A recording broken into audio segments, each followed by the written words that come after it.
আমাদের ঈদের বোনাস নাই, 9 মাস চাকরি করছি, 9 মাস চাকরি করার সত্ত্বেও আমরা সরকার আপনার বোনাস নাই, কিন্তু আমরা যুদ্ধ করে আন্দোলন করে হাফ বেতন দিচ্ছি।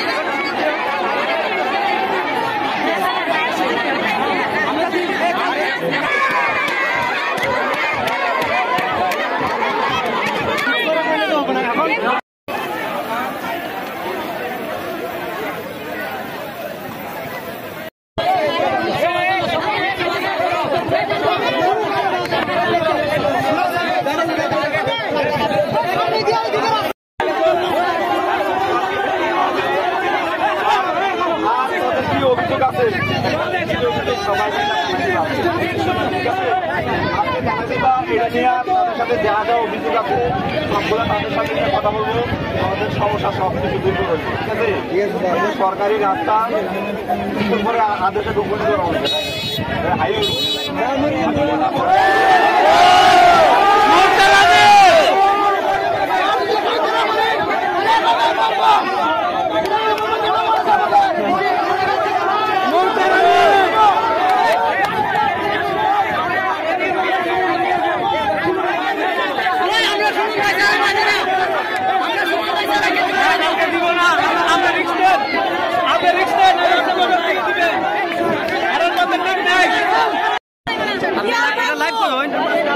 বেতন দেনা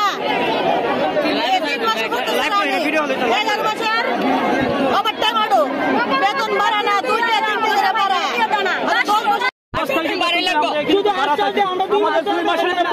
আমাদের ঈদের বোনাস নাই, 9 মাস চাকরি করছি, 9 মাস চাকরি করার সত্ত্বেও আমরা সরকার আপনার বোনাস নাই, কিন্তু আমরা যুদ্ধ করে আন্দোলন করে হাফ বেতন দিচ্ছি। আপনারা হাফ বেতন দিচ্ছে, এখন আবার 10 তারিখে সিদ্ধান্ত দিচ্ছে। এখন আমরা 2 মাস 12 তারিখে এই দেশের মাঝে আমরা কেমন চলতাম?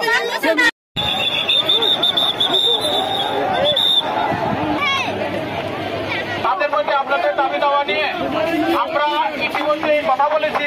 কথা বলার পরে আপনাদের শ্রমিকদের পক্ষ থেকে বলা হয়েছে কথা বলতে আমাদের প্রশাসনের লোক আছেন, এখানে কোম্পানি যারা সই দিয়েছে তারা আছেন, আপনাদের শ্রমিক ভাইরা সকলে এখানে উপস্থিত আছেন, বোনেরা এখানে উপস্থিত আছেন। আপনাদের দাবির প্রতি আমরা সম্মান প্রদর্শন করে আমরা এতক্ষণ আপনাদেরকে যাতে যে দাবিগুলো আছে এগুলো যাতে ফুলফিল হয় সেই কারণে আমরা বসছিলাম। বসে আপনাদের নেতৃত্বে যে দাবিগুলো আছে 5-7টা দাবি লিখিত আকারে এই কাগজে ওই কাগজটা আমাদের ভারপ্রাপ্ত ইউনো মহোদয় আপনাদের ঘরে শোনাবেন। এইগুলা আপনারা আস্তে আস্তে আরেকটু সামনে আসতে পারেন। আমরা যদি কথা বুঝে পড়ে আমরা সবাই রাজি হইব, ঠিক আছে, আর যদি বুঝে না পড়ে আমরা কেউ রাজি হইতাম না। আমরা যে দাবিগুলো আছে আমরা এটা তুলে ধরছি, এরা কইছে যে এরা মানব আজকে, ঠিক আছে, এরা লিখিত দিছে, স্টাম্প দিছে, ঠিক আছে, এটা এখন করেও নাই তোমরা, ঠিক আছে, যদি তোমরা বুঝে পড়ে তাহলে সবাই রাজি থাকবা, ঠিক আছে, আপনারা আমরা সমর্থন করি।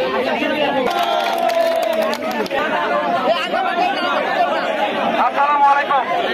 আমি প্রথমেই অত্যন্ত দুঃখের সাথে এবং দুঃখিত বলছি যে এই পরন্ত গরমের মধ্যে আপনারা আপনাদের দাবি নিয়ে এই আজকে এখানে আসলে আন্দোলনরত হয়েছেন।